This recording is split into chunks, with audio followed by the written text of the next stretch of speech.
Hi guys, for today's video, bibigyan ko lamang po kayo ng dalawang tips. Dalawang tips po guys para mapataas po ninyo ang inyo pong earnings dito po sa tools na Ads on Reels. Ito po guys ay makakatulong sa inyo. Itong dalawang tips na ito para naman po guys, mas madagdagan pa yung kita po ninyo sa tools po na Ads on Reels. Ito lamang po ay para doon sa mga content creator na meron na pong tools na Ads on Reels. Kaya naman guys, tapusin mo ang video na ito at sigurado po ako na ito po ay makakatulong sa iyo para naman po mas madagdagan ang ating earnings sa tools na Ads on Reels. Ito guys, yung unang tips na ibabahagi ko po sa inyo. Meron po tayong dalawang video na ipapakita sa inyo.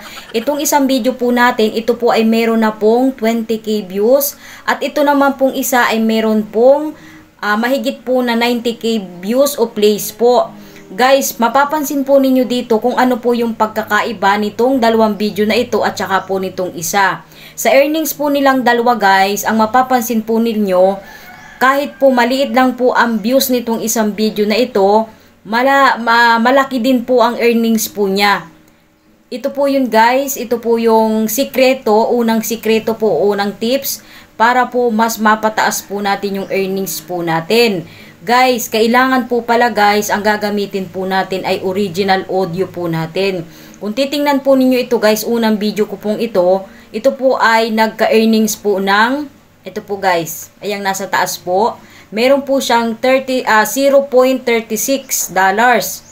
Ayan guys.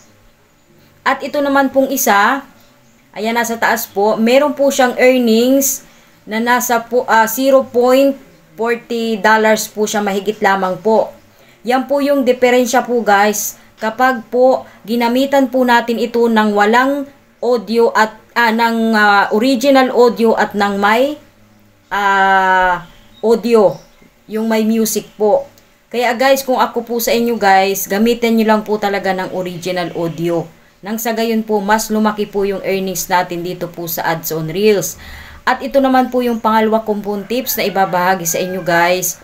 Ang gagamitin po ninyo guys, kapag kayo po mag-a-upload ng Reels video po ninyo, pangalawang tips, wag po ninyong habaan yung inyo pong mga Reels video. Kasi nga po guys, kapag maiksi po yung ginamit ninyong audio, o yung inyong video, may chance po guys na i-replay po. Kasi po guys sa bagong update po ni Facebook noong September, kasama na din po yung replay. Ano po ba yung replay? Kapag paulit-ulit pong pinapanood ng isang content creator yung atin pong mga Reels video, yan po ay kasama po sa magiging earnings po natin. Ibig sabihin po guys, madadagdag po yun sa earnings po natin.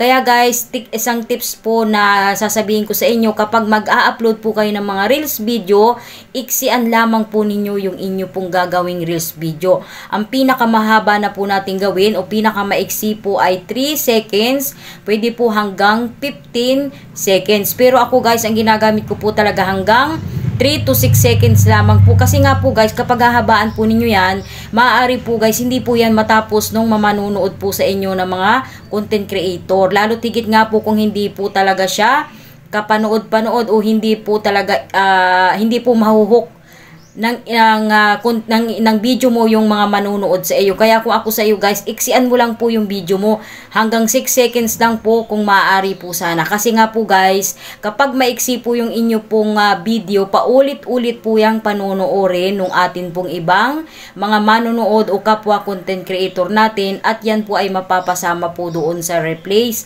at madadagdagan po yung ating earnings. Okay po?